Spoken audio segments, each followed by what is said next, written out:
Olá, meu nome é Felipe Martins de Oliveira e você está ouvindo a série Espiritualidade para Todos os Dias. A reflexão dessa semana encontra-se no seguinte texto bíblico, Atos 28, e corresponde à semana 35 do Guia Devocional no livro de Atos dos Apóstolos, cujo título é Viagens Missionárias de Paulo para Roma, parte 2.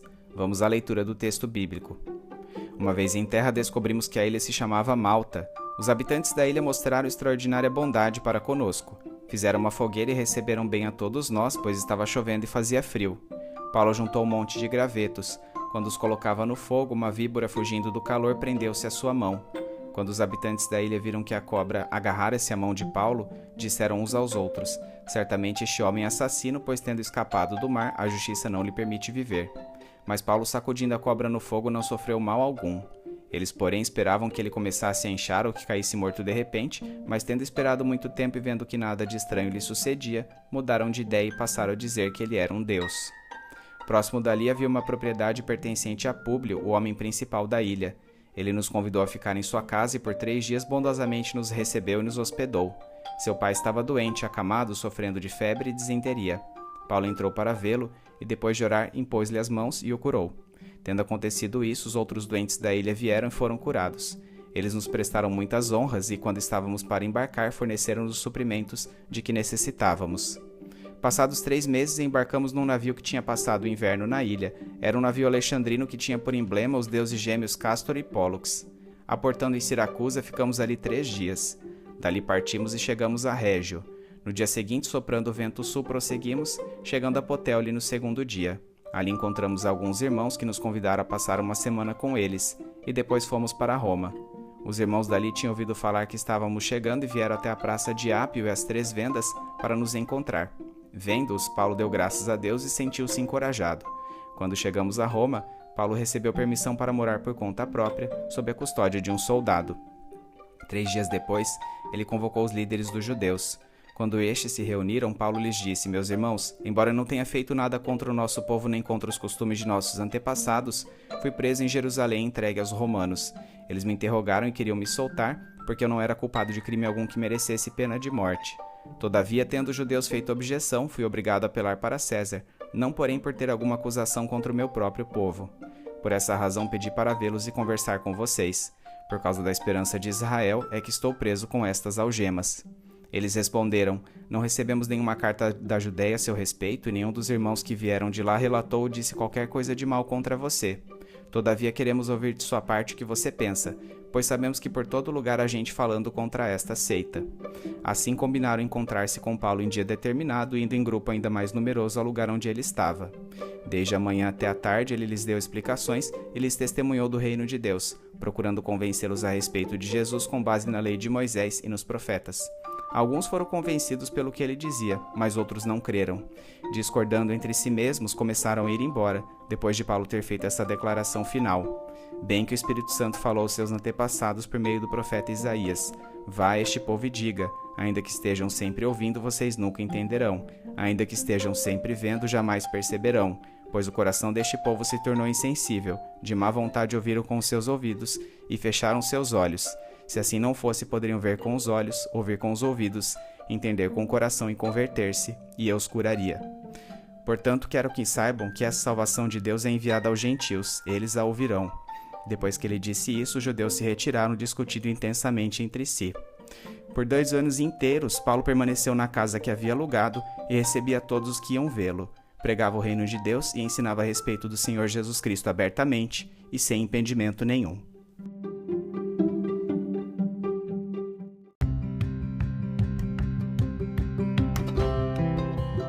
Decorridos os eventos narrados em Atos 27, que levaram ao naufrágio da embarcação que conduzia Paulo a Roma, todos os tripulantes conseguiram chegar a salvo à ilha de Malta, onde foram bem recebidos pelos nativos, que os aqueceram em meio à chuva fria. Enquanto Paulo colocava na fogueira alguns gravetos para alimentá-la, uma víbora prendeu-se à sua mão. Supersticiosamente, os malteses pensaram que Paulo fosse um assassino, por ter sido ferido pela serpente logo depois de escapar da tempestade. Como Paulo não sofreu qualquer dano físico, todavia, mudaram de ideia e passaram a considerá-lo um deus. O fato de os habitantes da ilha aguardarem a morte de Paulo indica que a cobra era peçonhenta e que não somente enroscara-se a sua mão, mas a mordera. Malta fora inicialmente tomada pelos fenícios de Cartago no século X a.C., passando a ser ocupada por gregos provenientes da Sicília em período posterior. Em 218 a.C., os romanos anexaram o local aos seus domínios. Apesar de integrarem o Império Romano, os malteses eram designados como bárbaros porque o grego não era o seu primeiro idioma, mas sim um dialeto fenício chamado púnico. À época do naufrágio de Paulo, Malta estava administrativamente vinculada à Sicília e contava com um representante chamado Públio, que bondosamente hospedou o apóstolo e seus companheiros em sua própria casa por 3 dias. O pai de Públio, que se encontrava com desinteria e febre, teve sua saúde restabelecida por uma oração de Paulo. Após o ocorrido, outros doentes afluíam da ilha para que também fossem curados. Ainda que isso não nos seja dito especificamente, é certo que o apóstolo aproveitou as ocasiões dos milagres para anunciar-lhes o evangelho, desmistificando o conceito de que ele mesmo seria um Deus. Passados 3 meses, devendo ser portanto o mês de fevereiro mais propício à navegação, Paulo e seus acompanhantes embarcaram no navio alexandrino que havia passado o inverno em Malta, sendo presenteados com diversos suprimentos pelos nativos. A embarcação tinha por emblema os deuses gêmeos Castor e Pólux, que eram venerados como protetores dos marinheiros. Saindo de Malta, aportaram na cidade de Siracusa, a leste da Sicília, e após isso a Régio. 2 dias depois, chegaram a Puteoli, já na Península Itálica, onde encontraram alguns irmãos que convidaram os viajantes a passarem uma semana ali, naturalmente com a permissão do centurião Júlio. Pelos escritos do historiador Flávio Joséfo, somos informados sobre a existência de numerosa colônia judaica em Puteoli, explicando o núcleo cristão ali estabelecido, possivelmente fundado após o derramamento do Espírito Santo no Pentecostes narrado em Atos 2. De Puteoli foram em direção a Roma. Tendo ouvido falar que Paulo estava chegando, certamente ansiosos por conhecerem um apóstolo que anos antes escrevera-lhes uma epístola, os cristãos romanos vieram a seu encontro. Uma parte deles foi até a praça de Ápio, cidade pequena a 64 quilômetros da capital, seguindo dela por 16 quilômetros para 3 Vendas, onde outra delegação de irmãos o aguardava para que, finalmente, fossem até Roma.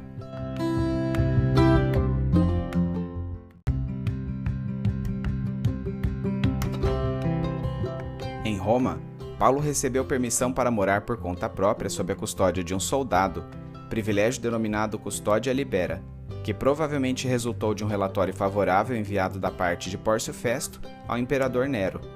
De sua habitação, convocou os líderes da sinagoga judaica em Roma 3 dias depois, de acordo com seu costume de primeiramente pregar o evangelho aos de seu povo, para somente então passar aos gentios. Novamente, Paulo defendeu sua inocência perante os judeus, enfatizando que por sua esperança na ressurreição é que estava preso. Sem possuírem evidências contrárias a Paulo, concordaram em ouvir o que ele tinha a dizer, embora com ressalvas ao movimento cristão, reputando por seita. Estando presente um grande número de indivíduos em sua casa, Paulo demoradamente lhes explanou acerca do cumprimento das promessas divinas feitas no Antigo Testamento, na pessoa de Jesus Cristo. Embora alguns tivessem sido convencidos de sua pregação, outros não chegaram às mesmas conclusões. Eles se retiraram dali depois que Paulo lhes citou a passagem de Isaías 6, 9 e 10, a qual enfatiza a recusa repetida em atender a mensagem do Senhor por Israel ao longo dos séculos, impedindo sua intervenção salvadora. Por causa da rejeição do Evangelho de Jesus Cristo pelos judeus, o apóstolo agora voltar-se-ia aos gentios de Roma. Enquanto aguardava a condução das formalidades legais de seu processo, Paulo ali permaneceria em prisão domiciliar. Até o momento em que Lucas encerrou sua narrativa, 2 anos haviam se passado desde a chegada do apóstolo à capital, durante os quais pregava sem qualquer impedimento, o que resultou em convertidos dentro da guarda pretoriana e entre escravos que serviam no palácio do imperador. Assim, embora não tenha sido fundador da igreja em Roma, certamente Paulo a consolidou. Vários são os indícios de que Paulo seria solto deste encarceramento. Primeiramente, em Atos 28 e 21, mais de 3 meses haviam decorrido desde a partida de Paulo de Cesareia e nenhum representante da Judéia fora a Roma apresentar queixa ou enviar qualquer epístola contra ele. Dessa maneira, com relatório favorável de Festo em mãos, seu processo teria sido arquivado por ordem do imperador. Em segundo lugar, Paulo costumava escrever suas epístolas na iminência de visitar os destinatários. Dessa forma, as cartas aos Efésios, Colossenses e Filipenses e a Filemão seriam escritas prevendo esta soltura, como pode ser claramente percebido nas passagens de Filipenses 2:24 e Filemão 22. A libertação de Paulo ocorreria por volta de 62 d.C., ao passo que um dos pais da igreja, Jerônimo, data sua morte em 68 d.C. Portanto, há um hiato de 5 ou 6 anos entre sua soltura e execução, durante o qual sabemos que ele visitaria Creta, Macedônia, Ásia Menor e Grécia. Conforme a epístola extracanônica de Clemente de Roma, cooperador direto de Paulo, o apóstolo cumpriria seus intentos de pregar o evangelho também na Espanha. Enquanto estivesse na Macedônia algum tempo depois de sua soltura, Paulo escreveria sua primeira carta a Timóteo e a epístola a Tito. Em 67 d.C., teria início um novo período de prisão em Roma, de onde escreveria a segunda carta a Timóteo, sendo a seguir julgado e executado. Eusébio de Cesareia afirmou que Paulo foi decapitado durante o governo de Nero em 67 d.C., o que praticamente coincide com a data colocada por Jerônimo. Como o famoso incêndio que devastou a capital ocorreria em 64 d.C., pelo qual os cristãos seriam responsabilizados, a perseguição religiosa desencadeada pelo evento explicaria a invalidação do arquivamento processual do apóstolo e sua condenação. Por fim, é bastante provável que Lucas tensionasse redigir um terceiro volume destinado a seu patrocinador Teófilo para suceder tanto sua narrativa do Evangelho quanto o livro de Atos. Nesta suposta obra final, ele relataria o julgamento que libertou Paulo de sua primeira prisão, sua quarta viagem missionária e o novo aprisionamento seguido de sua execução. Mesmo que sua intenção não tenha se concretizado, a leitura combinada de Lucas e Atos cumpre os propósitos do autor de apresentar os fatos concernentes à vida de Jesus Cristo e retratar a marcha do cristianismo dos redutos do judaísmo para o coração do império. Sua mensagem é clara: Jesus Cristo é o Messias e está disponível a todo aquele que nele crê, judeu ou gentil.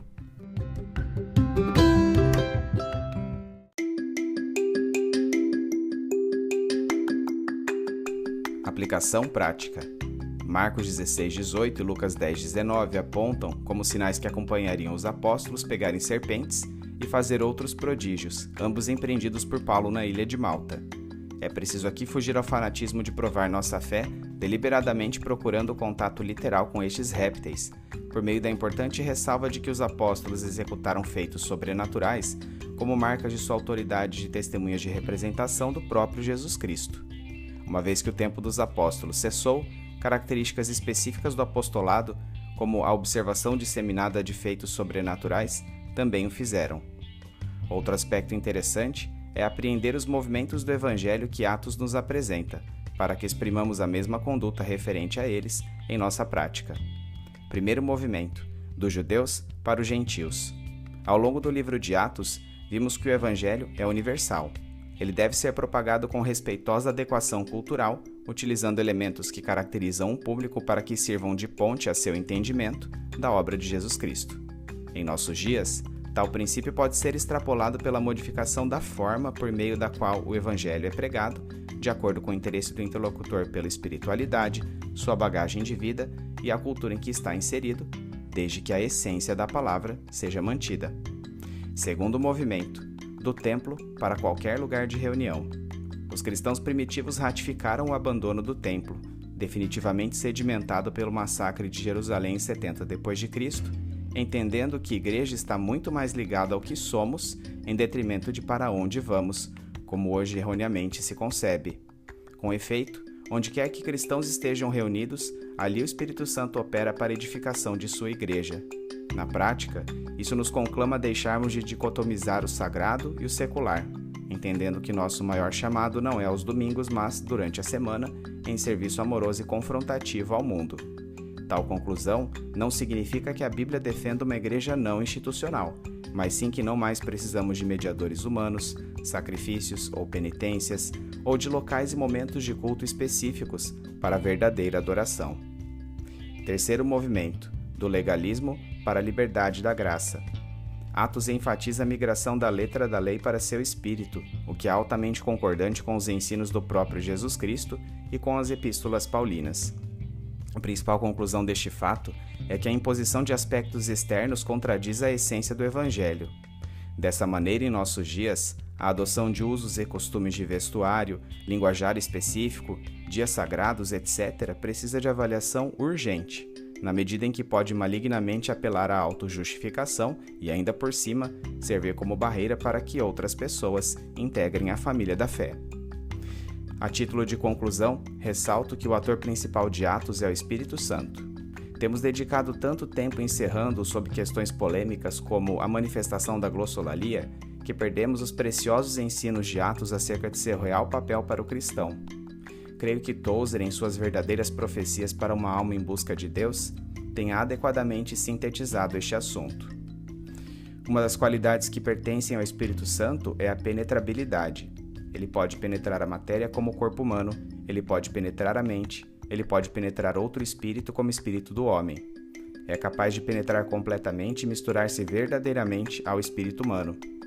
Ele pode disseminar no coração do homem e conseguir espaço para si mesmo sem expelir algo que seja essencialmente humano. A integridade da personalidade humana permanece intacta, apenas o pecado é forçado a retirar-se. Quando o Espírito ilumina o coração, uma parte do homem vê o que nunca viu antes. Uma parte dele conhece o que nunca conheceu antes, e isso se dá com um tipo de conhecimento que não é possível ao pensador mais aguçado imitar. Nós nos esquecemos que a essência da verdade espiritual não pode ser dada àquele que conhece a aparência externa da verdade, a menos que haja primeiro uma operação miraculosa do Espírito no coração. Precisamos aprender que a verdade não consiste em uma doutrina correta, mas em uma doutrina correta com a iluminação interna do Espírito Santo. Nesse sentido, o término abrupto de Atos talvez seja o tom que Deus quis dar a nós, denotando que sua história prossegue em cada crente em Cristo ao longo dos séculos. Você e eu continuamos a escrever essa história com nossas próprias vidas, quando nos dispomos a ser guiados por este mesmo Espírito, até que o Senhor Jesus retorne à Terra.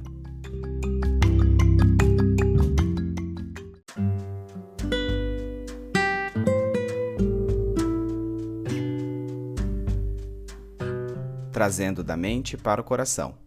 Senhor, que grande alegria foi concluir minhas reflexões no livro de Atos. Apesar de tê-lo lido anteriormente algumas vezes, desta feita pude estudá-lo a fundo. Minha fé encontra bases ainda mais sólidas. Penso em como o cristianismo prosperou ao longo dos séculos, constituindo a fé majoritária no mundo hoje, mesmo partindo do povo judeu, dominado por impérios opressores e que ainda por cima rejeitou sua mensagem. Imagino as inúmeras tentativas de acabar com a crença em Jesus, experimentadas pelos primeiros discípulos, e em como a certeza que tinham os impulsionava a seguirem adiante, se preciso entregando suas próprias vidas, fazendo crescer assim sua igreja.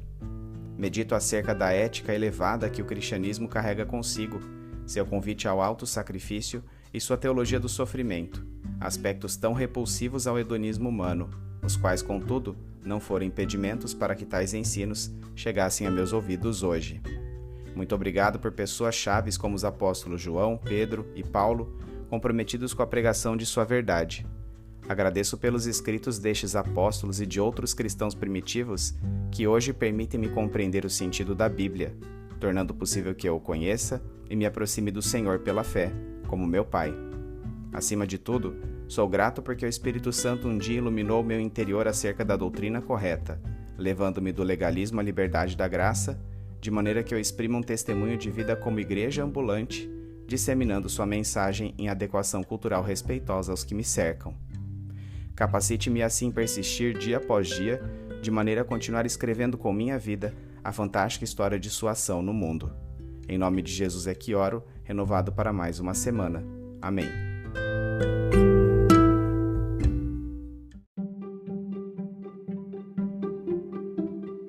Medite mais sobre este texto ao longo da semana. Domingo, leia o texto de Atos 28, bem como os comentários sobre ele. Segunda-feira, relembre os acontecimentos envolvendo a estadia do apóstolo Paulo na ilha de Malta. Terça-feira, recorde as circunstâncias da primeira prisão do apóstolo Paulo em Roma, de 59 a 62 d.C. Quais foram os frutos de sua pregação neste período? Que evidências atestam para sua libertação do cárcere? Quarta-feira, que eventos caracterizaram a biografia de Paulo entre os anos 62 d.C., de sua libertação, e 68 d.C., em que foi executado? Quinta-feira, rememore os 3 movimentos do Evangelho que são retratados ao longo do livro de Atos, dos judeus para os gentios, do templo para qualquer lugar de reunião e do legalismo para a liberdade da graça. Sexta-feira, você vivencia a doutrina correta com iluminação interna do Espírito Santo, assim como tem ocorrido ao longo dos séculos dentro da Igreja do Senhor? Sábado, quais as implicações práticas do texto de Atos 28 para a sua vida?